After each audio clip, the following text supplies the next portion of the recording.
Ahora, la razón para eso es que estamos en batalla con el mundo, la carne y el diablo no quiere que oremos. Muchos de nosotros tenemos problemas de la indiferencia. En realidad no queremos orar. Otros tenemos el problema de la ignorancia, no queriendo saber cómo orar o por qué orar. Otros enfrentamos el problema de nuestra falta de habilidad y otros, a lo mejor tenemos el problema del lenguaje. No sabemos cómo formular y expresar nuestras oraciones. Algunos podemos tener problemas con ataques satánicos. Cuando nos disponemos a orar, el diablo viene a invadir nuestra mente y distraer nuestra atención. Y muchos de nosotros experimentamos algunas o todas estas cosas que a veces son la causa de que no podemos orar como debemos orar. Dios sabe esto y nos ha dado a alguien para que nos ayude en nuestra vida de oración. Ese alguien es el Santo Espíritu de Dios. Veamos Romanos 8, versos 26 y 27.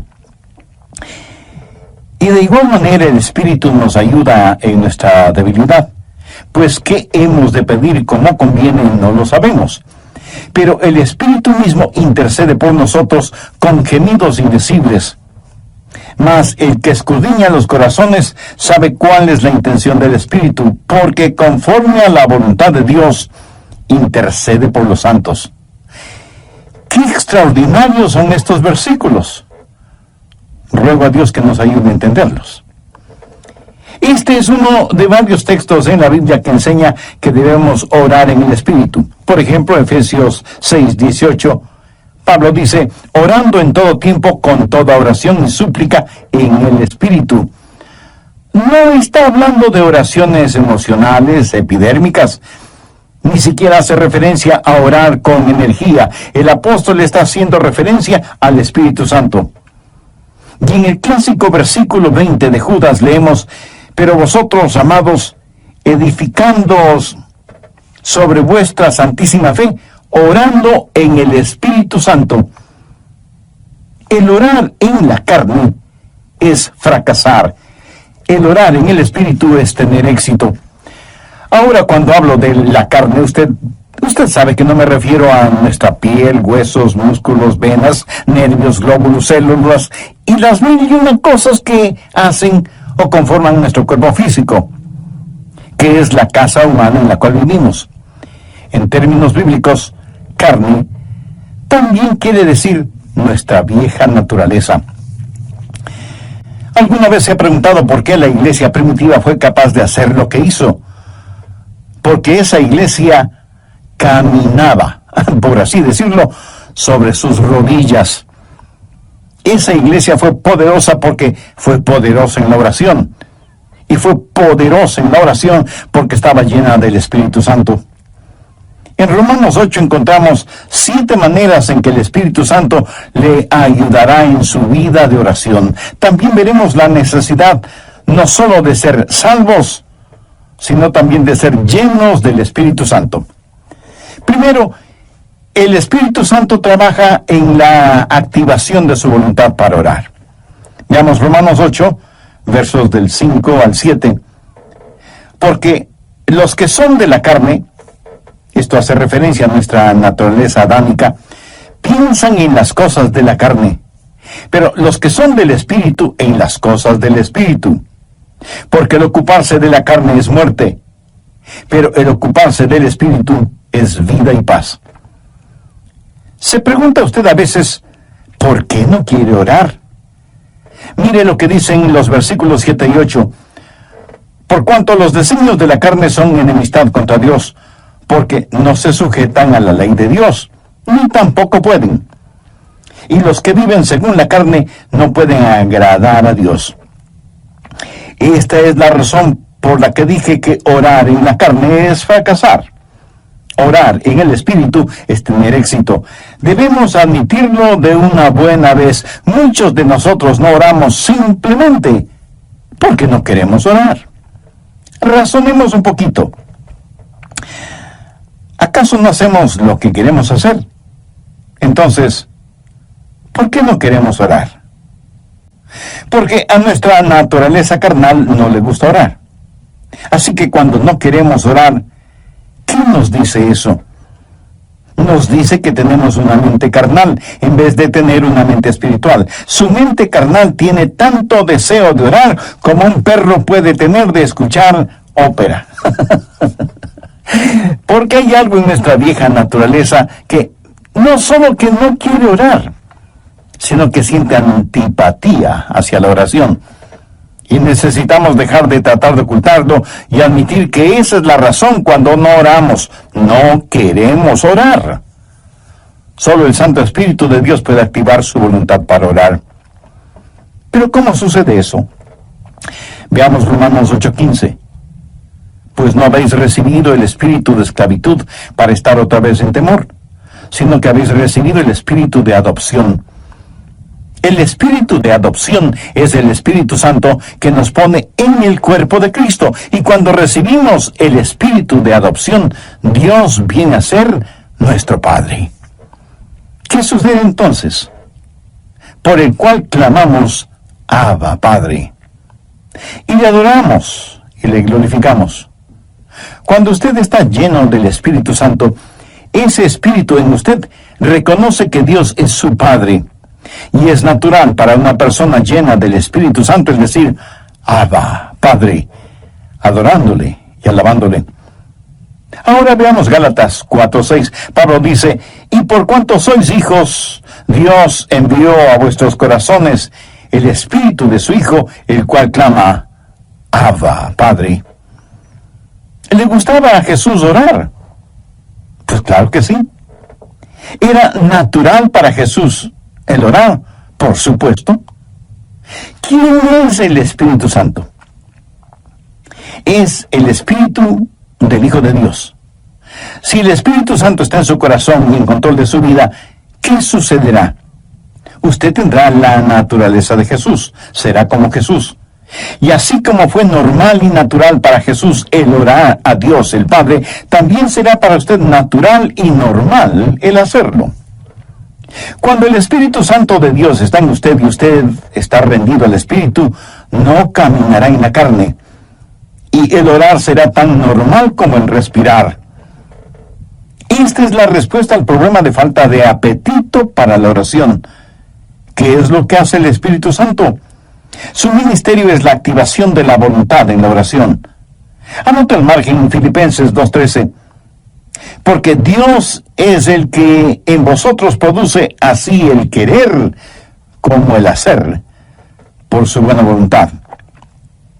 Cuando usted está lleno del Espíritu Santo, anhelará el orar.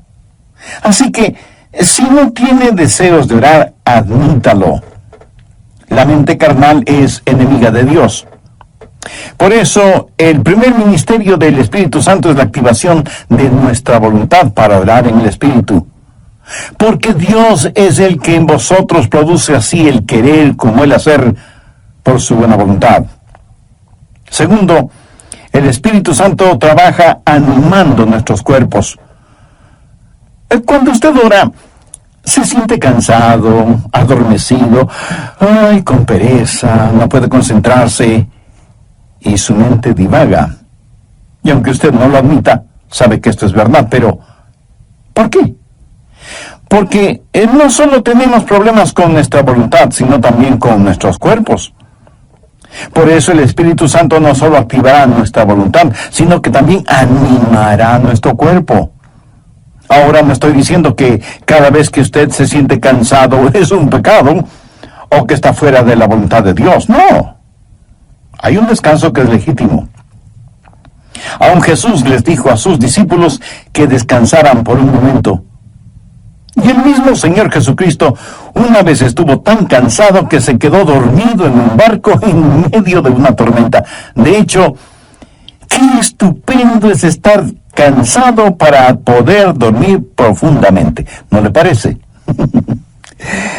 Pero a veces cuando va a orar, él comienza a bostezar, se siente medio dormido y su mente no puede concentrarse en la oración.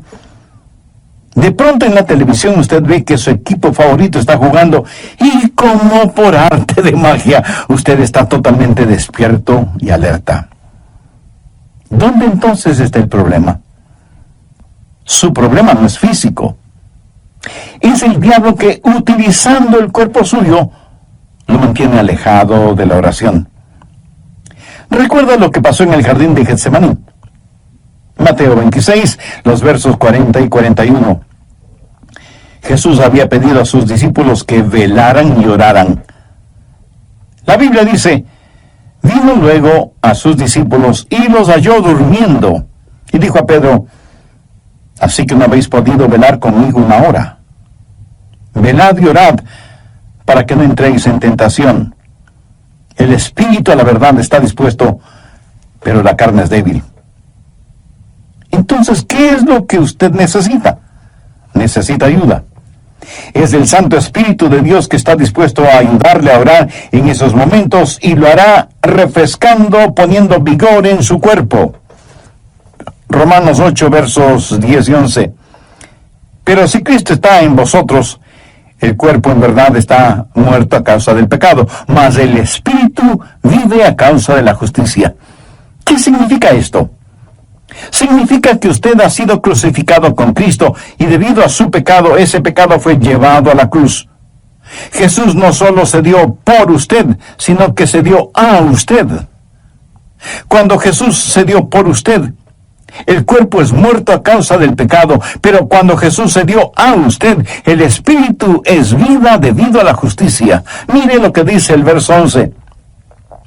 Y si el Espíritu de aquel que levantó de los muertos a Jesús mora en vosotros, el que levantó de los muertos a Cristo Jesús vivificará también vuestros cuerpos mortales por su Espíritu que mora en vosotros. Vivificará vuestros cuerpos mortales, o sea, le dará vitalidad, energía, poder. Usted tendrá la energía y el poder para hacer la voluntad de Dios. Cuando el Espíritu está dispuesto y la carne es débil, cuando usted se rinde al Espíritu Santo de Dios, Él vivificará vuestros cuerpos mortales. Evidentemente Jesús no esperaba que Pedro, Santiago y Juan se durmieran en el jardín de Getsemaní. Pero la razón por la que ellos se durmieron es que estaban en la carne y no en el Espíritu. Sé por experiencia personal que cuando cedo a esos momentos de divagación mental y me siento como cansado y distraído, pero me rindo al Espíritu Santo, tengo energía y vitalidad. Déjeme darle un ejemplo de la vida de Jesús. La Biblia dice que Jesús, viajando por Galilea, dijo que le era necesario pasar por Samaria. Ese era un camino tortuoso, y a mitad del viaje, Jesús se sintió cansado. Llegó a una ciudad llamada Sicar. Está cansado, hace calor, está sediento y con hambre. Se sienta al borde de un pozo, y de pronto hay una oportunidad para ministrar. Una mujer samaritana se acercó al pozo para sacar agua y se encontró con Jesús, y él le ministró espiritualmente. Cuando los discípulos regresaron, encontraron a Jesús revitalizado. Ellos habían ido al pueblo para comprar alimentos para que Jesús recobre su energía y fortaleza, pero lo encontraron lleno de energía y vitalidad, y se preguntaron: ¿y quién le dio de comer? ¿Quién le ha estado ministrando? ¿Sabe lo que Jesús les dijo? Yo tengo una comida de la cual ustedes nada saben. ¿Qué había sucedido? El Santo Espíritu de Dios había revitalizado el cuerpo del Señor Jesucristo, y el Santo Espíritu de Dios pondrá energía en su cuerpo y lo refrescará y le ayudará. ¿Cómo? Bien, Romanos 8:26. Y de igual manera el Espíritu nos ayuda en nuestra debilidad. Amigo, usted tiene que aceptar y confesar su debilidad. No lo niegue, porque eso es algo que no se puede negar. Bueno, sí se puede negar, pero no se debe negar. Usted me dice: pastor, mi debilidad es un inconveniente. No, no lo es. Es más bien una oportunidad. ¿Qué ¿Qué es lo que Dios le dijo al apóstol Pablo en 2 de Corintios 12:9? Bástate mi gracia, porque mi poder se perfecciona, ¿en dónde? En la debilidad. ¿Lo ve? Nuestro problema muchas veces no es que somos débiles, sino que no somos lo suficientemente débiles todavía. Nunca hemos dicho en forma final, Señor, no lo puedo hacer. No tengo lo que se necesita para hacerlo. Y seguimos luchando. Pero cuando llegamos al final de nuestras fuerzas y nos apropiamos de su fortaleza, entonces usted entenderá cómo Él no solo activará su voluntad, sino que también animará su cuerpo. Mira, el plan de Dios es librarnos de nuestra autosuficiencia a fin de que nos entreguemos a su suficiencia. Por eso Él nos hace perpetuamente débiles para que podamos ser perpetuamente fuertes. La palabra ayuda en este verso 26 es una palabra muy interesante en el idioma griego. Puede significar el sostener algo. Por ejemplo, es usado cuando Marta le dijo a Jesús, refiriéndose a su hermana María, Jesús, ¿podrías decirle que venga a la cocina y me ayude? María esperaba que su hermana fuera a la cocina y le ayudara con las ollas y los sartenes y cucharas y cuchillos. Pero esta palabra también significa en vez de. Y esa es la forma en que el Espíritu Santo nos ayuda, junto con y en lugar de. Ahora, esto no es contradicción, aunque parecería serlo. Cuando usted está orando en el Espíritu, ¿quién está orando? ¿Usted o el Espíritu Santo de Dios en usted? La respuesta es sí. El Santo Espíritu de Dios está orando en lugar suyo, en vez de usted, pero está orando juntamente con usted. Usted no puede hacerlo sin Él no lo hará sin usted. Qué compañerismo y qué privilegio el orar con el Espíritu Santo. El Espíritu Santo de Dios quiere pensar a través de nuestras mentes, quiere hablar por medio de nuestros labios, quiere ver utilizados nuestros ojos, quiere gemir a través de nuestro espíritu. Es el Espíritu Santo en el espíritu humano, junto con y en lugar de. ¿Tiene el Santo Espíritu de Dios en usted? Para tenerlo es necesario que usted haya recibido a Jesucristo en su corazón como su Salvador y Señor.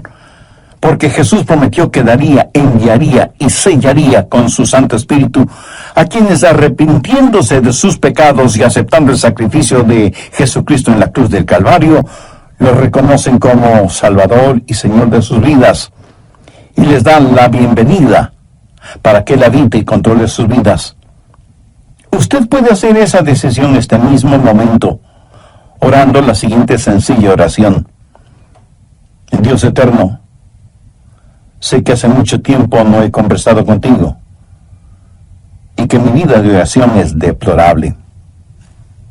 Perdóname y ayúdame por medio de tu Santo Espíritu para que yo pueda aprender a orar en el Espíritu. Señor Jesús, perdona mis pecados, límpiame, sáname, sálvame. Agradezco tu sacrificio en la cruz, derramando tu preciosa sangre para pagar por mis pecados y darme vida eterna. Y porque tú moriste en nuestros cuerpos. Bien, prosigamos con el estudio de hoy. Tercero, el Espíritu Santo nos ayuda en la adaptación de nuestras peticiones. Otro de los problemas es que a veces sencillamente no sabemos orar como debemos orar. Miremos nuevamente lo que dice Romanos 8:26. Y de igual manera el Espíritu nos ayuda en nuestra debilidad, pues ¿qué hemos de pedir como conviene? No lo sabemos. Y eso es muy cierto. A veces sencillamente no sabemos qué pedir. Regresemos brevemente a Romanos 8:14. Porque todos los que son guiados por el Espíritu de Dios, estos son hijos de Dios. Todos tenemos cosas específicas por las cuales orar. Yo sé que debo orar por mi esposa, por nuestros hijos, por nuestros nietos. Sé que debo orar por mis hermanos pastores y por miembros de nuestra iglesia. Eso es parte de mi responsabilidad.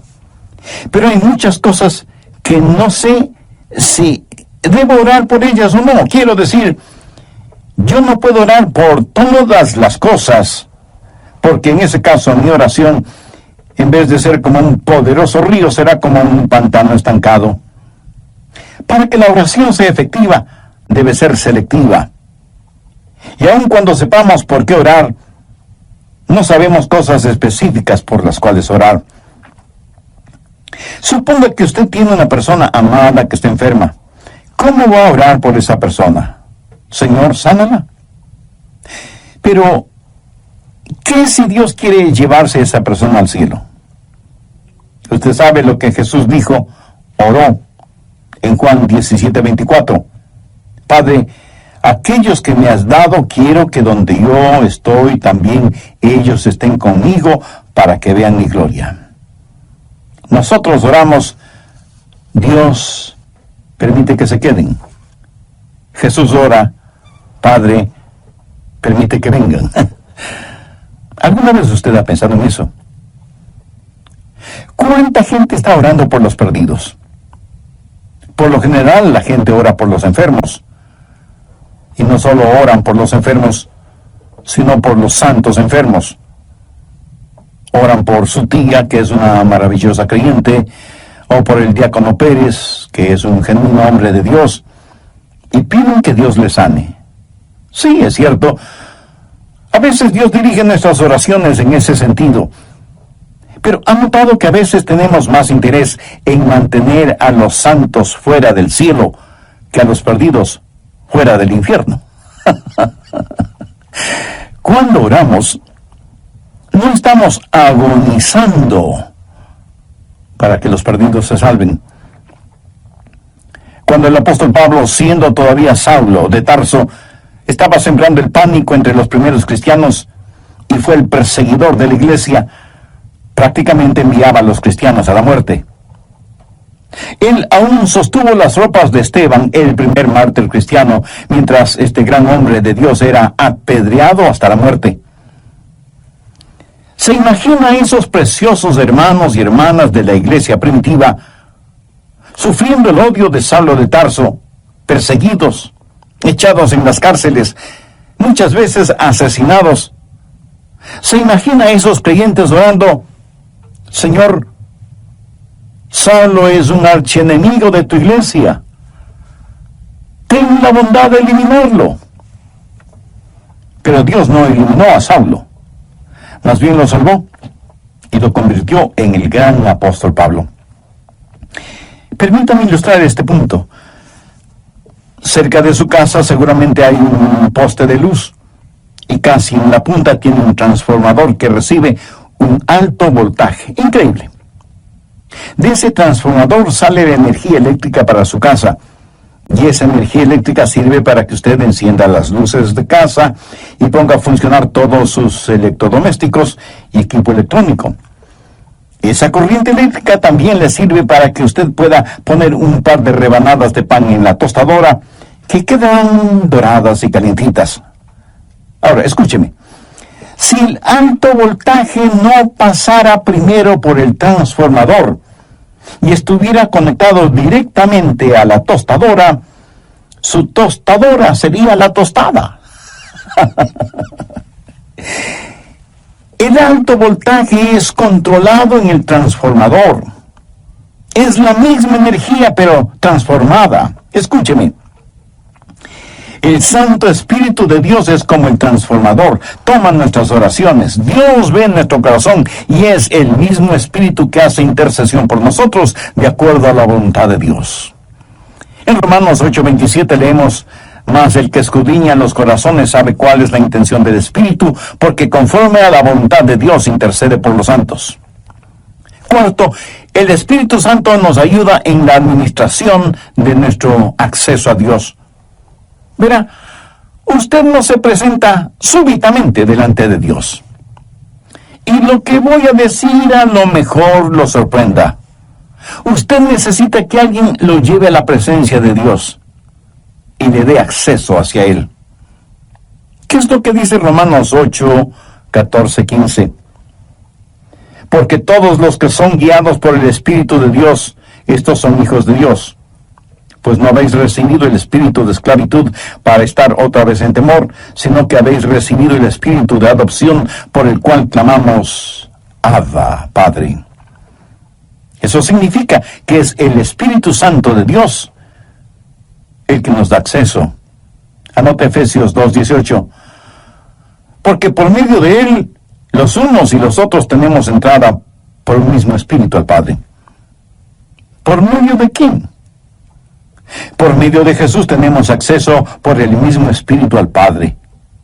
¿Cómo trabaja la oración? Oramos a Dios por medio de Jesús en el Espíritu. Tenemos acceso por un mismo Espíritu al Padre. Alguna vez fui invitado a la oficina oval en la Casa Blanca para una reunión con el presidente de los Estados Unidos. ¿Cómo piensa usted que se entra a esa oficina oval? ¿Cree que simplemente sale del taxi, entra en la oficina oval y dice, hola, presidente? No. Usted no puede hacer eso. Primero, le llevan a un salón particular donde conoce a una persona que es el embajador personal del presidente y conversa con usted hasta que usted esté listo. Y entonces le guía hacia la oficina oval. Eso es lo que hace el Espíritu Santo cuando usted llega no a la oficina oval, sino a la oficina celestial. Cuando usted viene frente al trono de la gracia, tiene un Padre a quien orar, tiene un Salvador en nombre de quien orar, y tiene un Espíritu Santo que le ayudará a orar. ¿Alguna vez ha orado sintiendo que ora a Dios, pero no con Dios? Y tiene la sensación de que Dios está a millones de años de distancia. ¿Han escuchado la expresión, mis oraciones no pasan del tumbado? La oración no es simplemente el enviar cohetes de oración al cielo. Es el hablar con un amigo. Dios nos da la invitación real para que oremos, y Dios nos da un palacio y nos trae y nos guía, y tiene una persona de la realeza, el Espíritu Santo, para que nos lleve a su presencia. Quinto, el Espíritu Santo nos ayuda en la articulación de nuestras palabras. Otro problema cuando oramos es que se nos traba la lengua y como que nos quedamos sin palabras. ¿Saben lo que son las palabras? Las palabras son únicamente vehículos que transportan los pensamientos. Pero algunas veces esos pensamientos son demasiado pesados para ese vehículo. A veces esos pensamientos son tan profundos, tan grandes, tan imponderables, que no sabemos cómo expresarlos con palabras. Es entonces cuando necesitamos estar orando en el Espíritu. Veamos Romanos 8:26, la parte final del versículo. Pero el Espíritu mismo intercede por nosotros con gemidos indecibles. Cuando nuestros pensamientos son tan profundos que no podemos expresarlos con palabras, entonces el Espíritu Santo le dice a Dios lo que nosotros no podemos verbalizar. ¿Sabe usted que hay una manera de orar sin palabras? De acuerdo al versículo que acabamos de leer, ¿quién es el que emite gemidos indecibles? Es el Espíritu Santo fundido con el espíritu humano. La palabra gemido en el original significa dolores de parto.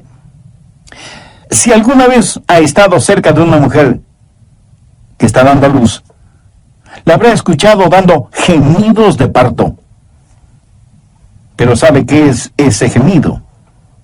Es un gemido de dolor transfigurado por la esperanza. Y eso es exactamente lo que es la oración, dolor transfigurado en esperanza. Romanos 8:22 dice, porque sabemos que toda la creación gime a una, y aún está con dolores de parto hasta ahora. Ahora, note lo que dice el verso 23. Y no solo ella, sino que también nosotros mismos, que tenemos las primicias del Espíritu, nosotros también gemimos dentro de nosotros mismos, esperando la adopción, la redención de nuestro cuerpo. Nuestros cuerpos aún no han sido redimidos. Nuestra alma ha sido redimida. Nuestro espíritu ha sido redimido. Pero nuestro cuerpo todavía no ha sido redimido. Por lo tanto, vivimos en un mundo lleno de gemidos y de dolores y de enfermedades y de llanto y de muerte. Todo está alrededor nuestro. Y sea usted salvo o no es inmune a esta realidad. No piense que porque usted es salvo no habrá dolor ni sufrimiento. En los versos 22 y 23, Pablo dice: porque sabemos que toda la creación gime y aún está con dolores de parto hasta ahora. Y no solo ella, sino que también nosotros mismos, que tenemos las primicias del Espíritu. Cuando usted ora, el Santo Espíritu de Dios entra en esa agonía. Y así como Jesús lloró en Getsemaní, en sus horas más oscuras y profundas, usted sentirá cómo el Santo Espíritu se junta con su espíritu en oración silenciosa y con gemidos tan intensos que no pueden ser escuchados. Si usted nunca ha experimentado esto, entonces usted no sabe lo que es en realidad orar. Pero llegará el momento en que lo sepa, cuando no tenga ni la menor idea de qué hacer o de qué decir. Entonces será cuando el Santo Espíritu de Dios se fundirá con su espíritu y le ayudará no solo en la administración del acceso a Dios, sino también en la enunciación de sus deseos. Y Dios sabe lo que significa eso, aun cuando usted no diga una sola palabra. ¿No es eso maravilloso? Sexto, la declaración de nuestra confianza viene del Espíritu Santo. Romanos 8, versos 26 y 27. Y de igual manera el Espíritu Santo nos ayuda en nuestra debilidad, pues ¿qué hemos de pedir como conviene? No lo sabemos. Pero el Espíritu mismo intercede por nosotros con gemidos indecibles. Mas el que escudriña los corazones sabe cuál es la intención del Espíritu, porque conforme a la voluntad de Dios intercede por los santos. Y en el versículo 28 está la respuesta a la tácita pregunta: ¿cuál es la voluntad de Dios? Y sabemos que a los que aman a Dios, todas las cosas les ayudan a bien. Esto es, a los que conforme a su propósito son llamados. Y surge de inmediato la pregunta: ¿cuál es el propósito de Dios? Y el versículo 29 tiene la respuesta: para que seamos hechos conforme a la semejanza de su Hijo. Pero a veces usted ora y gime y llora y suplica y nada sucede. Y usted dice: le oré a Dios y no escuchó mi oración. Amigo, sí la escuchó. Recuerde que todas las cosas obran para bien. Literalmente significa que Dios está haciendo todas las cosas para el bienestar suyo. Pero escúcheme con atención. El plan de Dios para usted no es primordialmente el hacerle saludable, millonario y feliz. El plan de Dios para usted es santificarle y hacerle a la semejanza de su Hijo Jesucristo. Dios sí escucha nuestras oraciones. Y usted puede pedir cierta cosa, pero Dios le da otra diferente, que le ayudará a usted a hacer más y más a la semejanza del Señor Jesucristo.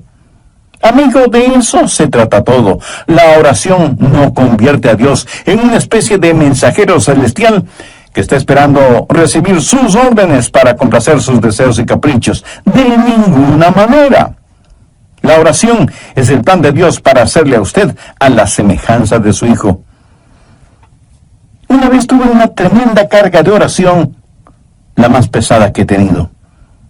Llegué al punto no solo de pedirle a Dios, sino de gritarle a Dios, no por falta de respeto, sino más bien motivado por la desesperación, no en forma desafiante, sino angustiada. Le dije: Señor, ¿dónde estás que no me escuchas? ¿Sabe lo que Dios hizo? Claramente escuché su voz en mi mente cuando me dijo: Adrián, he escuchado tu oración. Me ocuparé del asunto. No me dijo cómo. Solamente me dijo que no me preocupara, que Él se encargaría de todo. Ese es el significado de Romanos 8:28. Y sabemos que a los que aman a Dios todas las cosas les ayudan a bien. Esto es, a los que conforme a su propósito son llamados. Esa es una declaración de nuestra confianza. Séptimo, cuando oramos en el Espíritu, hay una amplificación de nuestra victoria. Permítame que le diga un secreto. Al diablo no le gusta que usted ore. Miremos lo que dice Romanos 8:31 y 32. ¿Qué pues diremos a esto? Si Dios es por nosotros, ¿quién contra nosotros? El que no escatimó ni a su propio Hijo, sino que lo entregó por todos nosotros, ¿cómo no nos dará también con él todas las cosas? El diablo hará no solamente lo posible, sino hasta lo imposible para impedir que usted ore. Cuando ora, tenga la seguridad que sentirá el ataque de Satanás. Toda la artillería del infierno está en su contra cuando ora. ¿Por qué? Creo que el diablo les dice a sus demonios, muchachos, vamos a evitar como sea que, y aquí él dirá su nombre, Juan, Rosa, Pedro, María, o como usted se llame, se concentre en la oración. Si él o ella no pueden orar, les venceremos siempre. Pero si logran orar, ellos nos vencerán siempre. Amigos, Satanás está en su contra, es su enemigo, pero si Dios es por nosotros, ¿quién contra nosotros? Por eso usted no puede orar en la carne, porque si lo hace así será presa fácil de Satanás. Pero cuando ora en el Espíritu, si Dios está con usted, ¿quién puede estar en su contra? Escúcheme. Si usted todavía no es un creyente en el Señor Jesucristo, este momento puede ser el más extraordinario de su vida si lo acepta como Salvador y Señor. Este momento puede ser el primer instante de su nueva vida. Hoy puede abrir su corazón al Señor, tener el perdón de sus pecados y tener al Santo Espíritu de Dios morando en usted y ayudándole a orar y a ser la clase de persona que Dios quiere que usted sea, y dándole la absoluta seguridad de que cuando muera, irá a estar con Jesús en el cielo. Cuando el carcelero que cuidaba a Pablo y a Silas les preguntó, señores, ¿qué debo hacer para ser salvo? Ellos dijeron, cree en el Señor Jesucristo y serás salvo tú y tu casa. Esa palabra creer no significa